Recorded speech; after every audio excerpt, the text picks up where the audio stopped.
All right. The 24th league is Harvest, perhaps one of my favorite league mechanics. They reworked the Warcry skills, so now we have Enduring Cry, Abyssal Cry, and Rallying Cry. We added 14 new unique items, one of which was designed by a supporter. Rebalanced more than 50 existing unique items, not including accommodations made for base type changes. Added 12 new div cards designed by our supporters. Carpets in Solaris Temple tile sets now align with the doors, which I appreciate that, is a person that likes visuals. For our Zana mods, we have Fortune Favors the Brave, Anarchy, Ambush, Nemesis, Harbinger, Metamorph, and Legion. And you'll notice we removed the of the same tier in the upgraded map system. And that's because Watchstones fixed the upgraded map system. However, they didn't fix the of the same tier, and I would really like them to bring that back or increase Horizon Orb drop rates going forward. In this league, you'll find caches of seeds in each zone. You can take these to Ashabi's Sacred Grove to plant them. With time, these plants will fully mature, and they can be harvested by killing the monsters emerging out of them for their life force. Once the harvest is complete, the plants will provide special crafting options in exchange for life force. Higher tier seeds will need other seeds and extra life force in order to grow, which will require plotting your grove to maximize your bounty. Harvest items. This is for the league mechanic itself, was Life Force Collector, Dispenser, Storage Tank, Advanced Storage Tank, Pylons, and the Horde Crafting Station. Then Abhorrent Integration, the Fellbog Fang, Law of the Wilds, Plume of Pursuit, Bear's Girdle, Forbidden Shanko, Witch Hunter's Judgment, Dorani's Prototype, Storm Secret, and Emperor's Vigilance were the new unique items. Harvest Legacy mechanic. So we already talked about you'll interact with the seed cache, drops tier 1 seeds, advances a growth cycle, and Ashabi opens a portal to Sacred Grove. Once you've acquired a seed, you can plant them in any free space within the Sacred Grove. Tier 1 seeds only need to advance growth cycles to grow, but higher tier seeds need plants of one tier lower adjacent to them and require extra condensed life force from a dispenser in order to grow. Seed enhancers can be placed in any unoccupied space. Their effect will activate when any seed within radius is harvested. Once you have at least 8 fully grown crops of the same color within the range of a collector, you can begin the harvest, spawning monsters from each crop. Once all monsters are killed, you can use them, the collector, to craft. Each crop gives life force and a random one-time use crafting option from its specified crafting pool. Monsters will be stronger and more rewarding the more life force you harvest at once. Monsters may also drop seeds of one tier higher and seed enhancers when killed. You must use your crafting options as soon as it's revealed unless you have a horde crafting station to store your crafting options for future use. Any unused life force can be condensed and stored to be used in fertilized crops. Condensed life force cannot be used for future crafting. Collectors and storage tanks can now store condensed life force up to a capacity. If you do not have enough storage space, the excess is lost. And this is all the seed mechanics. This is only useful now for when you see the role type, so you know what mob types could be in that harvest craft. There's going to be a link to the Harvest League as well as the Legacy Harvest mechanic. Now I'm going to take a second here. This is one of my favorite leagues, and it's because I really enjoy crafting. And I think it's a real shame that we don't have, like, that Harvest was implemented even better than it was in Harvest League and Ritual. And it was deemed too powerful, and then it was gutted. And it was gutted so much that it's almost not worth running.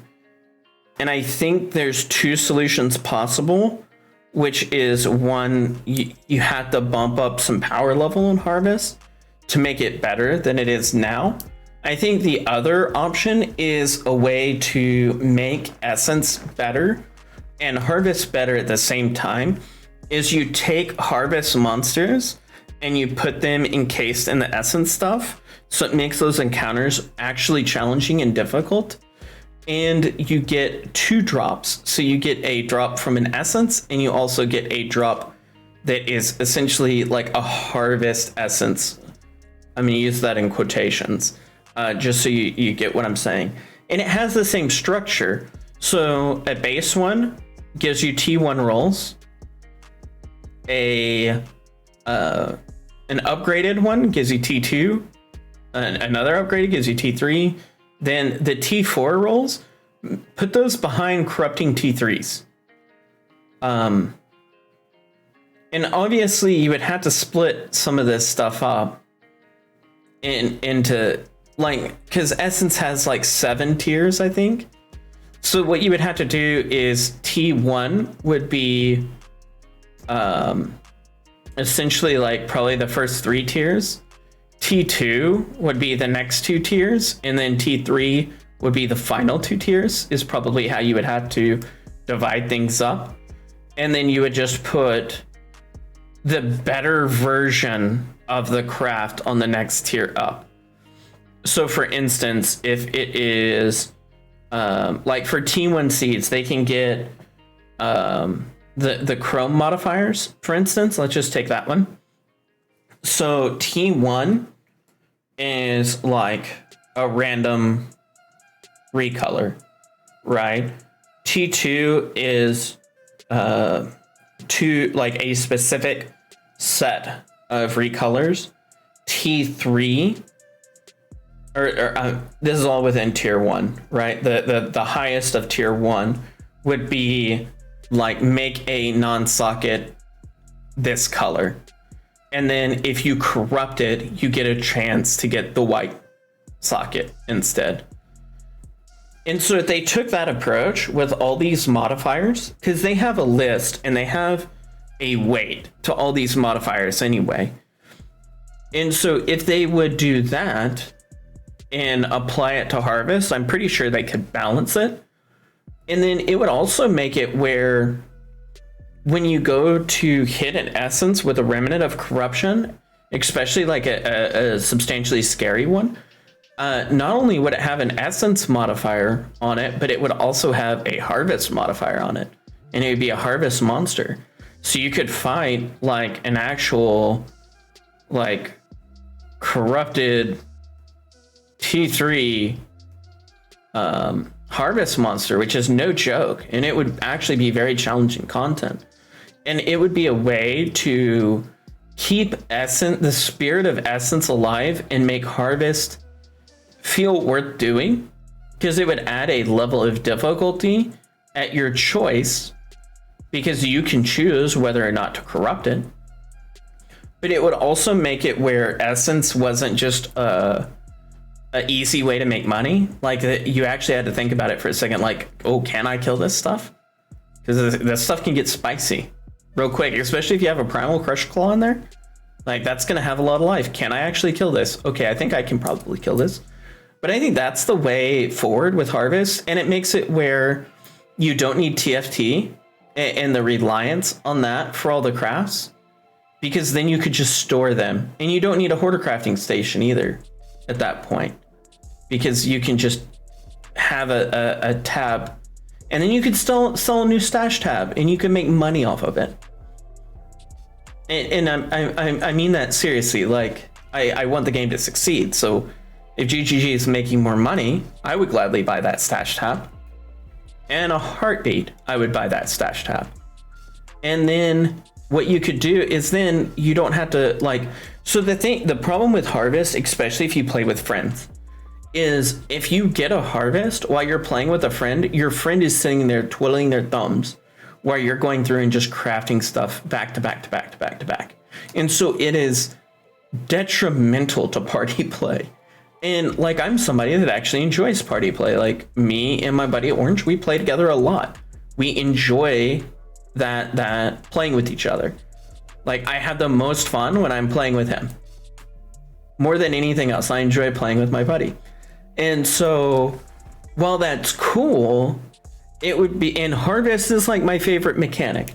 like of any singular mechanic, not in counting what it gives you, like in the rewards tiers. So like talking about the actual mechanic itself, like I enjoy sitting there and like playing with stuff and crafting, but that's because of the way my brain works. I like tinkering with things naturally. So harvest is very appealing to me. And I wish there was a way where it was simplified and the time gating was removed, because harvest takes a long time to do well. Like if you're actually going to sit there and work on a couple of pieces of gear, like you're probably spending 5 minutes in a harvest. And that's a while. That's a lot of time you're not mapping. And so if they took that time sink out of it, harvest becomes immediately better. Or if they put rewards back into harvest is just good again. The problem now is it's not rewarding for its time sink.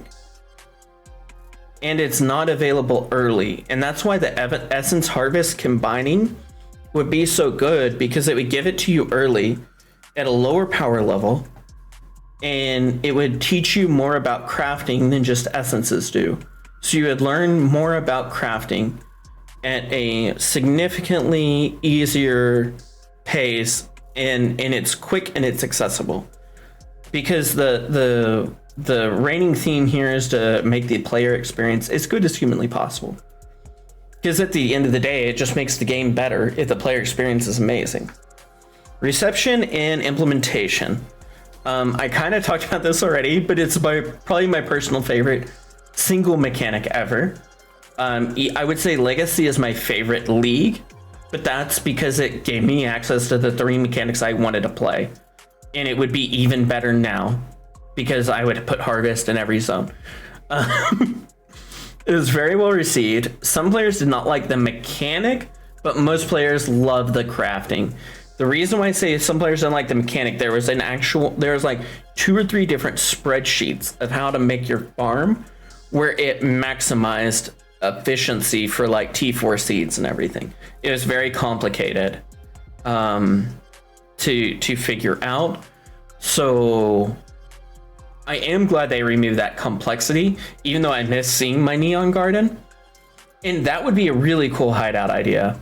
Like if you gave me the ability to purchase the Sacred Grove, and you gave me the same tile set, and you gave me to make it where it looked like a fully bloomed harvest with the neon everywhere, like that was so cool.